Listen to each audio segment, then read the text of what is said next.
lembrando que uma das principais referências que eu tive aí em RH, né, das profissionais aí que eu acho que foram mais assertivas em termos de construção de carreira, que são, de fato, referências para mim em RH, ela é formada em hotelaria.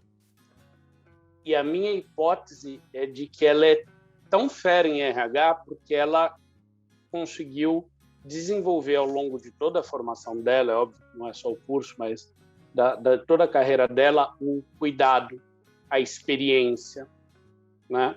E óbvio que visão de negócio, enfim, mas toda essa parte que a gente originalmente não pensaria, né? Não é uma escolha óbvia, talvez, mas isso fez dela uma profissional com uma capacidade de entrega de valor, né? Quando a gente fala de resultado, enfim, eu vejo muito essa questão da gente conseguir mobilizar os recursos, seja quais forem os recursos, né, humanos, intelectuais, financeiros, materiais, para entregar um resultado, para entregar um valor, né? E aí esse perfil que a gente conversou aqui se assemelha muito ao que a gente tem chamado do T-shape, né, que é alguém que tem ali um conhecimento profundo numa área, né, que domina um campo de conhecimento, um determinado saber, né, mas que navega tão bem em tantas outras áreas que são complementares àquela do próprio negócio, né, aquela função, digamos, transversal, porque hoje, como vocês bem colocaram, a gente não tem mais algo que, olha, eu vou fazer só aquilo, vou saber só aquilo e deu, né? E vai dar certo. Eu tenho tantas outras áreas que se complementam, né? E a Larissa trouxe aquela coisa na fala dela de, olha, eu tenho alguém na minha equipe que tem um conhecimento muito profundo de dados e me completa, né? E eu acho que isso traz para a gente essa visão das metodologias ágeis, que nos últimos também 4, 5 anos estourou aí no RH, né? Também é algo que, em termos de tecnologia, se não me engano, é da década de 70, ao início dos anos 80, nem lembro direito, mas que nos últimos 5 anos no RH cresceu bastante.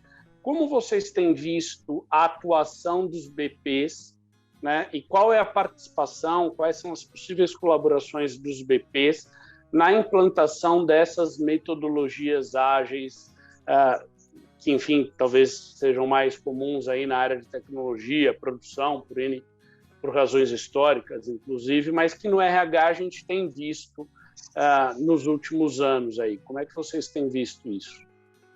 Eu acho que quando a gente fala de metodologias ágeis aqui, a gente não vai entrar nesse assunto, né, profundo, mas a gente está falando muito mais de mindset, de cultura, né, do papel do RH de fazer permear essa cultura pela empresa do que criar um monte de quadro nas paredes, né? Isso é uma forma de simbolizar, de acompanhar, mas é muito mais difícil a gente ter as pessoas acreditando que aquilo funciona. Então, eu acho que existem várias formas, eu não vou falar que o jeito do RH ajudar é esse, né?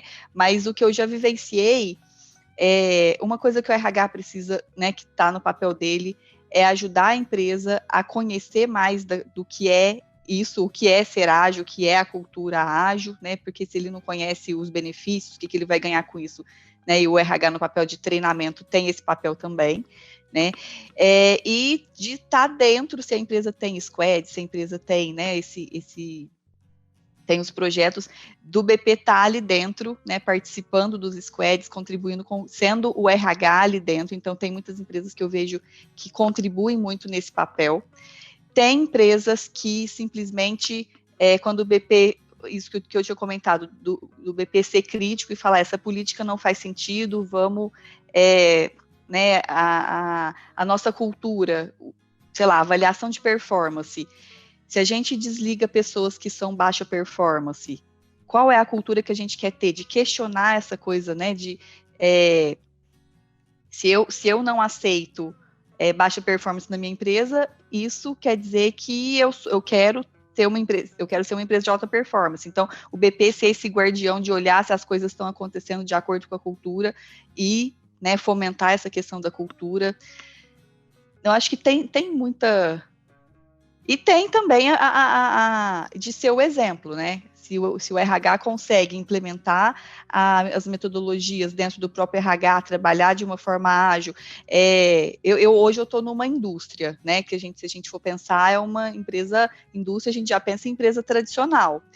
Mas a gente já vem trazendo, como é uma empresa nova aí, a gente é uma startup, né, que vai ser uma indústria, a gente já tem trazido muito essa questão dos princípios do ágil, né? A gente não tem quadro na parede, mas esses princípios de flexibilidade, o gestor, não vou começar uma empresa colocando políticas e eu tenho que seguir o workflow até chegar no recrutador. Se a pessoa chega em mim e fala, eu preciso contratar uma pessoa e a gente precisa buscar rápido, a gente já sai, independente de papel, a gente já sai fazendo. Então, se o RH quer ajudar a empresa a fomentar essa cultura ágil na empresa, ele não pode ter essas burocracias que acabam impedindo, porque ele acaba dando exemplo e a empresa, eu conto para a empresa que é legal ser burocrático. Então, acho que vejo isso. É isso mesmo, assim, eu acho que o business partner é o grande executor. Então, se a minha empresa vai atuar com metodologia ágil, eu vou escolher o framework de Scrum.